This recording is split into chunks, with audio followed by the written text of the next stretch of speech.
I want to talk a little bit about a very, on the surface level, simple way of looking at this parsha. One aspect of this parsha are the scouts, the spies, and the other aspect is the third paragraph of the Shema, which you heard Mark read just a few moments ago.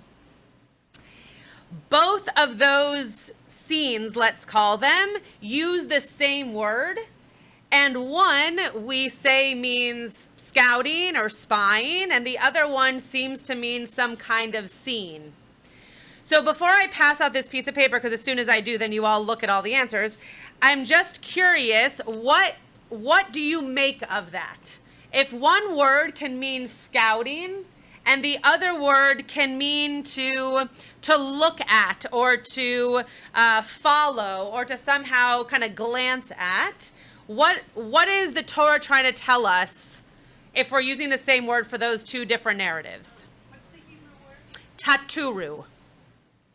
So latur is to literally tour, right, like the English word, and taturu is to glance at or to follow.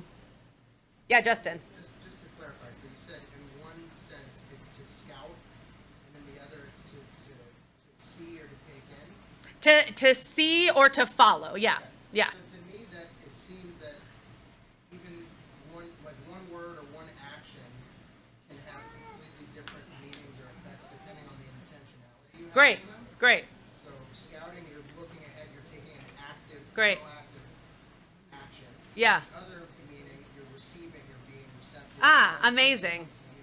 Amazing. Okay, so I don't know if you all heard, because thank goodness it's freezing in here, but that means that the air conditioning is very loud. What Justin's saying is that there's intentionality, right? One is looking out and one is almost receiving in, right? So the scouts are looking out to look at the land, and with the tzitzit, you're looking in. You're kind of reflecting in, what's this thing that I'm seeing, and then looking inward. Beautiful. Yeah. I mean, just sort of to kind of like add to that, it feels like there's like an outer landscape and an inner landscape.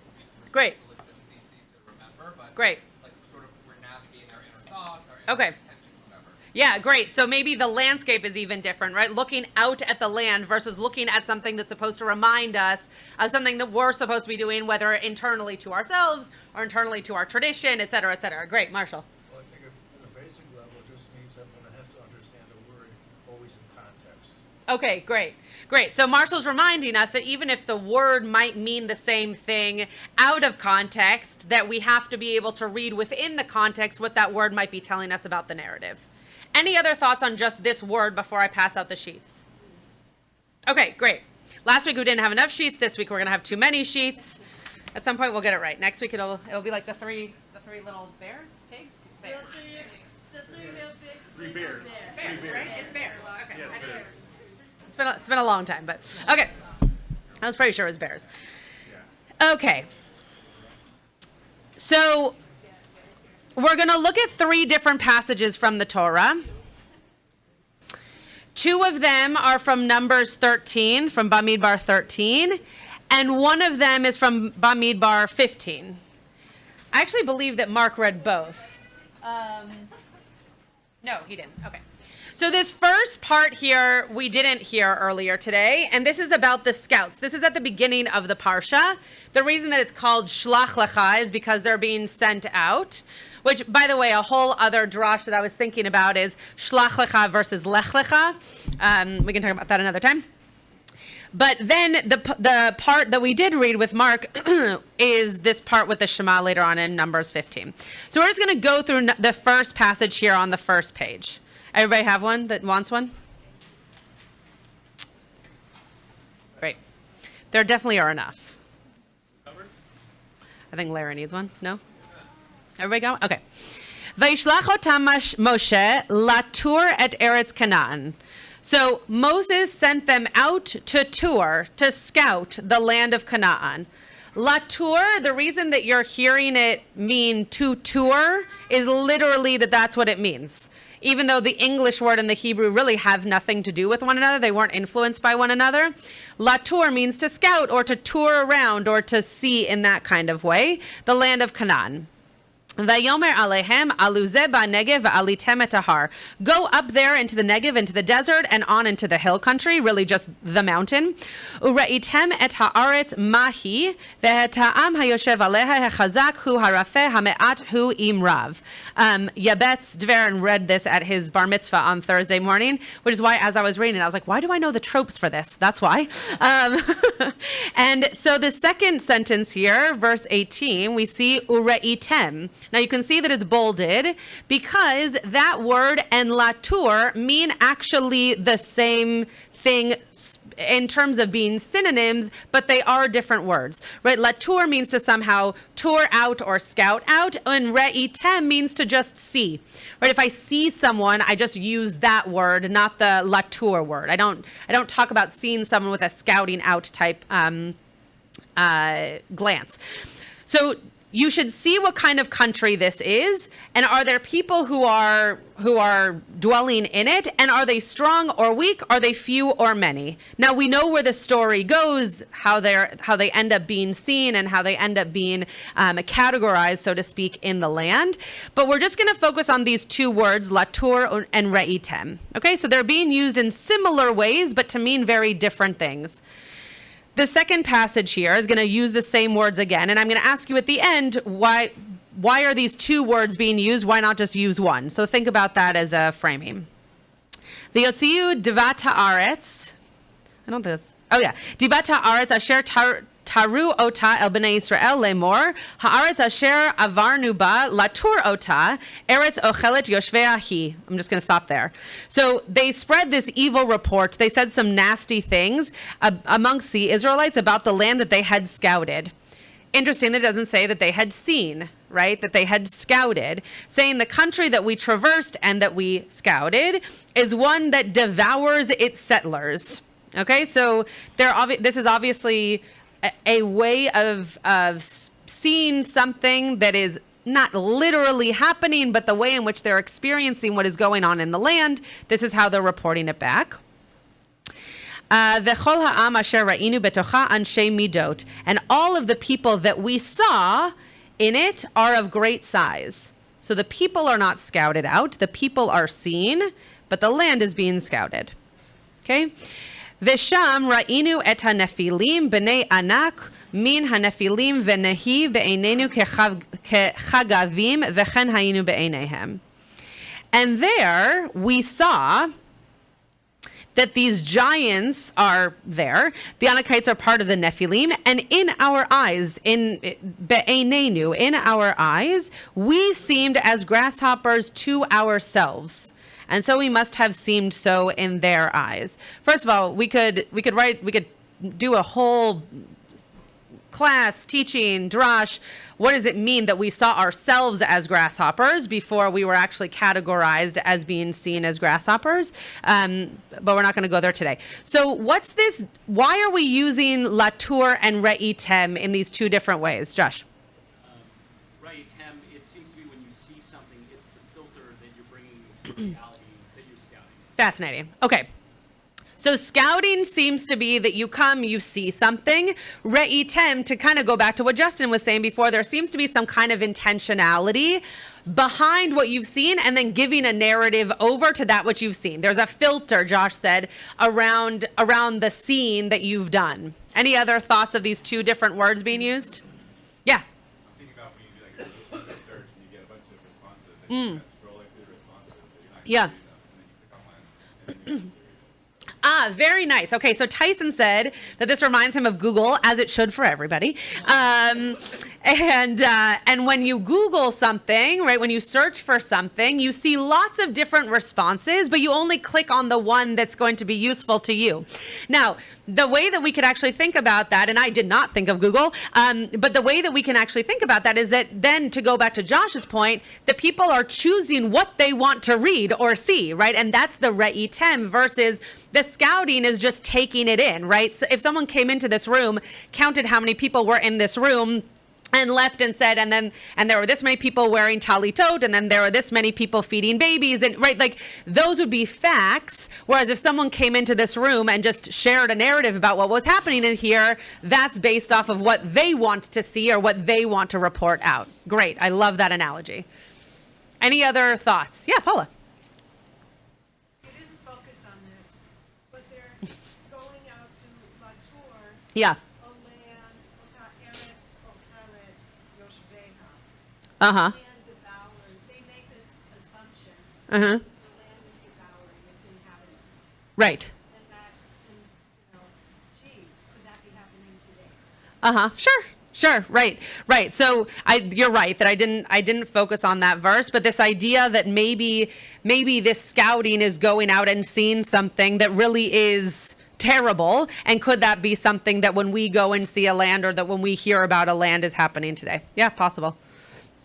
Yeah. I'm actually not saying that. Oh, that's what I thought you said exactly. This is this, country that Israel, right, that we love. Yeah. And here we have in the biblical times, before, in the times of the Israelites. Right. That already then we're saying it's devouring its inhabitants. Right. And then that, to me, is like, what does that say about Israel today, historically, biblically, that it's devouring, just so harsh. Yeah. That here we do beyond harsh. Yeah. Rabbi Losarelli. Oh, sorry, I didn't realize you were continuing. That's what they're looking at. That's the fundamental premise. Sure. We're not going to focus on that today, so I'm not going to repeat it because we're not going to focus on it. But it's definitely a way to read that piece of the text. Yeah. I think with sort of these two words, they both involve like seeing, like to, Yeah. like Latour and Maya, right? Yeah. But like one seems like it should be deeper than the other. Like Latour seems like Okay. it's a word that actually indicates like a pretty serious task that they're supposed to do, but it seems Sure. like they merely saw, or they merely looked at something visually, as opposed to actually going out and getting more information that was like deeper about the condition of the land. So it's like it's as if their semblance was that they just saw the surface level, but they actually didn't more or less get like the deeper intelligence. Got it. And do you think that came with the Ra'inu piece? I think that sort of the fear came out of sort of the surface level aspect of just seeing, of just Uh-huh. you knew like Uh-huh. you saw that they were big. It's okay, well you see that someone's big, but what do you actually know about them? Got it. I see. Right. So what Rabbi Losarelli is pointing out is that maybe it's like Latour is a little bit too surface level. Sorry, Re'inu is too surface level, and that actually we needed to make sure that when we see something, we go deeper into not just what we think we are seeing, but what that might actually mean. Learning about the people that they might think are big, right? Knowing a bit more about what we're seeing, not just seeing it surface level. Brent, and then go. I was going to say that you know that, at least from what Beth said, that were two people that interpreted what they saw differently. Uh-huh. One's an interpretation Right. of what you see, and one is just seeing, like just scouting. Uh-huh. What I'm saying is, I think I'm following on what he said. The interpretation is everything. How you take Mhm. data in and what you Right. see. Right. One's an active interpretation. We all make mistakes on this. We interpret things Sure. based on our own experiences. But not everybody did it too. Interpreted it differently. So they Right. saw it differently, and that seeing is everything in how you scout something. Right. So Brant is bringing up that later on there are these two other scouts, Joshua and Caleb, who come about and have a very different way of seeing what's happening in the land and have their own interpretation of then what to do because of that. Very good. Okay, Gabriela. Well, I have to preface this by people who I know some years back, they decided they were going to go to San Francisco. They didn't speak the language, and they didn't know where to go. Okay. They went to San Francisco, they saw the worst part of it, and they immediately turned back. Okay. So I just want to say that if you don't see the land, you Sure. don't know what part of the land. Okay, so that's a really good point. That when you go to see something, right, even those of us who have lived in Los Angeles our whole lives haven't necessarily seen every part of our city. So when you say we're going to scout something, that might be very different than the parts that you've actually seen, right? You might have kind of, quote, scouted out that which is going on in that city or in that land, but you might not have actually been to the places that would mean something to you, or that you could do something about, or that do have influence one way or another in terms of how you interpret that space. Okay, Ellie, and then we're going to go on. Moshe gave them specific instructions. Correct. He says, Yeah. So I think they responded to his instructions. Good. Okay, sure. Yes, they were given an explicit instruction, and they did follow the instruction. The instruction wasn't to go and see and feel and do. The instruction was just to go and see, right? To just to go. But to see if they're strong or they're Right. No, that's what I'm saying. Like, there was a direct instruction in terms of what to see, right? And they didn't what you're saying is that there wasn't necessarily a reason to go any deeper. They just had to, they had to know strong, weak, big, small, right? They had a direct instruction. Great. Okay, so this third passage here is the third paragraph of our Shema. We read it every day, multiple times a day. I'm not going to read in Hebrew, because we know it. But you'll see here that v'haya lechem tzitzit, they had for themselves tzitzit, fringes, ureitem oto. There's a really nice midrash, by the way, on why it says oto and not otam. We're not going to get into that. But this idea that you would see them, that you would see the tzitzit, and that's the reminder to all of the mitzvot that you're supposed to do that God has given to you, so that you do not follow velo taturu acharei levavchem ve'acharei einechem, so that you do not follow the way of your heart or the way of your mind that might be leading you astray. It's not saying don't follow your heart and your mind when it's doing good things. It's saying if your heart and your mind are going to, zonim literally means it says lustful here. We're going to go with that word. That are lustful to you, that are not so good to you. There's a not so nice word in Hebrew that uses the same word. If you know it, then you know what I'm saying. But this idea that your heart and your mind can lead you astray, not lead you necessarily always on the right path. So what the third paragraph of the Shema is reminding us is that you want to be able to see these fringes so that you remember that you are supposed to follow these mitzvot. But it takes seeing so that you don't latour, you don't kind of scout out all these other things that you might want to do based off of the lustful urges that would not be so good from your heart or from your mind. So in this case, we start with re'item and then we go to latour, right? We start with kind of the emotional inside understanding of the tzitzit, and then we talk about how scouting out, right? Checking out what one minyan might be versus another, or checking out what one person might be wearing versus another, right? You're going to not necessarily know the reason why or what culturally is so different, but one might catch your eye more than the other, right? And so you might go that path, so to speak. Okay, everybody with me so far? You get these two words? All right, so in the Gemara, in Menachot 43b, so in this box at the bottom here, it says, seeing leads to memory and memory leads to action. Anybody want to interpret that in their own English?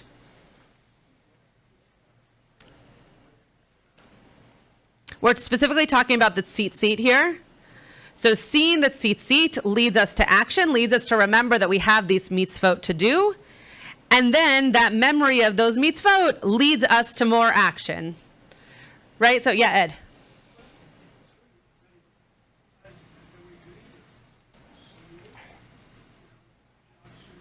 Yeah.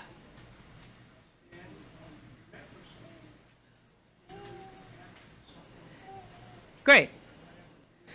Great. So I talk about this all the time, that if different people learn in different ways. If you're a visual learner and you see something in front of you that you haven't seen in a long time, it might actually jog your memory in a way that something else hasn't, right? If I hear something many times, it doesn't actually stick with me. Whereas if this source sheet came up on my desk in 3 weeks, I might not necessarily remember exactly what I said, but I'll remember this experience because I'll see something. So as to what Ed said, right, the tzitzit are supposed to be not this constant, are you doing mitzvot right now, but a reminder of there are mitzvot to do, and then actually going and doing them because you remember that they're there to be done. So in Menachot, in this passage of the Talmud, it says that their suggestion to wear tzitzit reminds us of the Shema, right? That's why it's there. Look at them and remember, right? Look at the tzitzit and remember. Look at this mitzvah and recall another mitzvah, right? The mitzvah to wear tzitzit is also a mitzvah. It's not just that wearing tzitzit is to remind us of a different mitzvah. The actual wearing of tzitzit in and of itself is a mitzvah. So doing this mitzvah reminds you of other mitzvot. Which one? Reciting the Shema. The mechanism here is simple, since tzitzit are mentioned in the third paragraph of the Shema. So the Talmud is being very kind of plain and simple. Why do you wear tzitzit? Because in the Shema it tells you that there are lots of mitzvot that you should follow. So wear tzitzit. Shabbat shalom, right? Like, that's it. And it's not that difficult. And yet, what we know from the first passage that we read is that it's really so much bigger, not necessarily difficult, but it's so much bigger than just the Shema. Okay, turn the page. Can I add something? Yeah. So when I was growing up, girls did not get a Yeah. Right. I had a bar mitzvah. I didn't have a talit. Right. At that time, I couldn't have an aliyah the following year. Sure. I was like, you got a bar mitzvah. Sure. One and done. Yeah. And then it changed. Over Yeah. time. And it took me a really long time to get a talit. Yeah. She's like, yeah, I'm so not used to it. What Sure. do I do? And then my husband bought me a talit. Hmm. It was like, wow. And the first time I put it on, it was like, so wonderful. Hmm. Like, why didn't we all get this? Hmm. You know, right? And so I see this, seeing leads to memory, Hmm. memory leads to action. And it's like, I put on my talit, and I'm like, I'm back at Sinai. Hmm. Boy, I belong. Oh, that's so nice. And I think it's a very, and so it kind of like kills me when I see girls not wearing their talit Sure. after their bar mitzvah. Yeah. It's like the boys do. That has more to do with adolescence, I think, than anything else. But yes. Yeah. Yeah.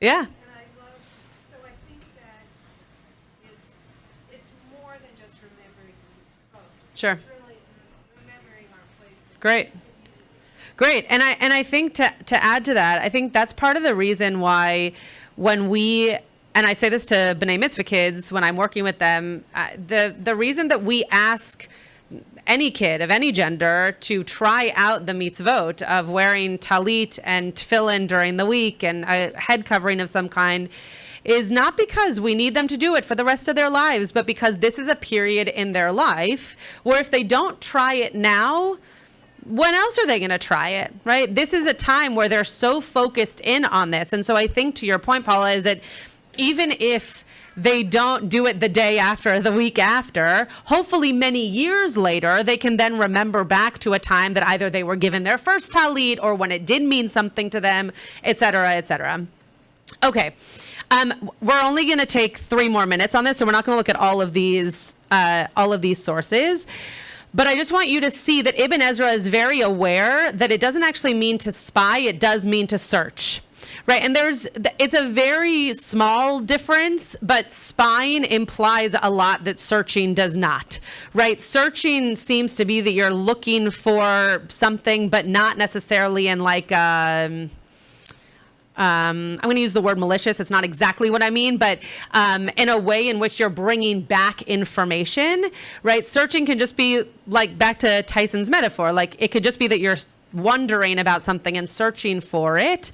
But spying is really, we have this task that we need to figure out, and we might have to go around certain avenues to figure that out and bring back intel, right? And Ibn Ezra is saying it wasn't spying, it really was searching, it really was from a place of wonder, not from a place of information gathering. Okay, go to the Chizkuni.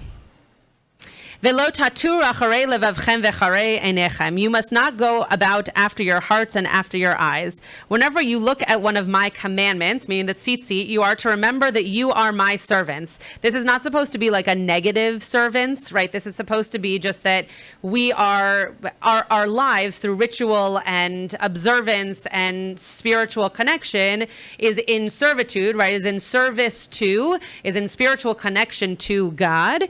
And we're not free to just follow our inclinations when they deviate from commandments.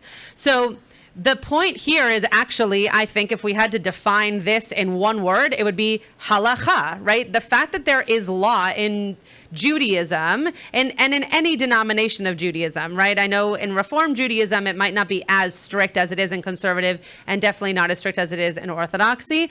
But there are still rules, right? There are still aspects of rules. And the fact that we have mitzvot to remind us of those rules, and we can't just kind of go about our lives without connection to our religion and connection to our spiritual lives is really a blessing, right? Sometimes we feel trapped by it, but if we can see it as a blessing, if we can see it as a directive, as opposed to a you cannot do this, you cannot do that, but rather a I get to do this, I get to feel connected to that, that's a really beautiful way of then thinking of the tzitzit as not a mandated, oh, you're not doing enough mitzvot, but rather a think about all the mitzvot you have yet to do or that you already feel connected to.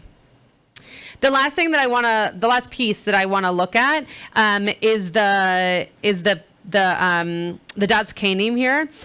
So it says Uraitem oto, when you see it, meaning the fringes on your garments. Since being able to look at the tzitzit when you wear them is of the essence, garments worn only at night are not required to have such fringes attached.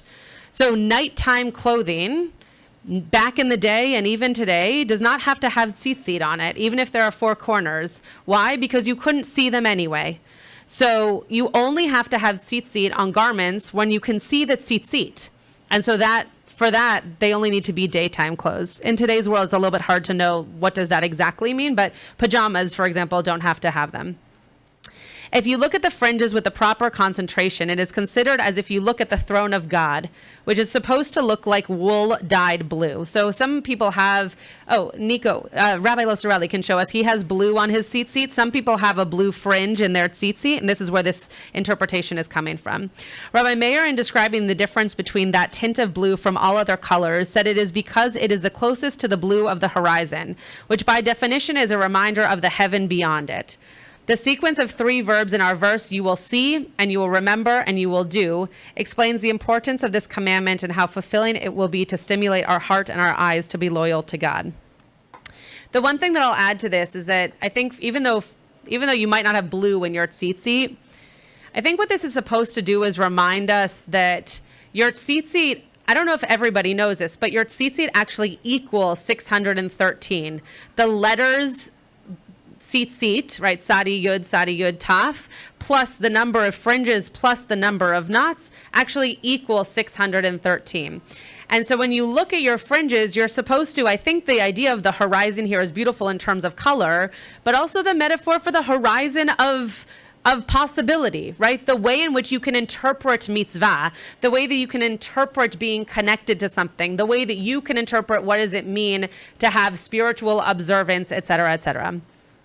So I hope that you take this teaching and recognize that there is intentionality between just seeing something and feeling connected to something that you're seeing. There are many things that we just see as we're walking around the world that we think about and we notice, but not that actually influences us. And I hope that you're able to really take in this idea, especially of tzitzit, but of anything that is ritual and important to you, that when you see it, you think of something important to you. And it could be your bat mitzvah, and it could be a person who gave it to you, and it could be something that you do with it, but that we recognize that seeing is important, that you're not just looking, but actually seeing something and feeling something for that which we are seeing.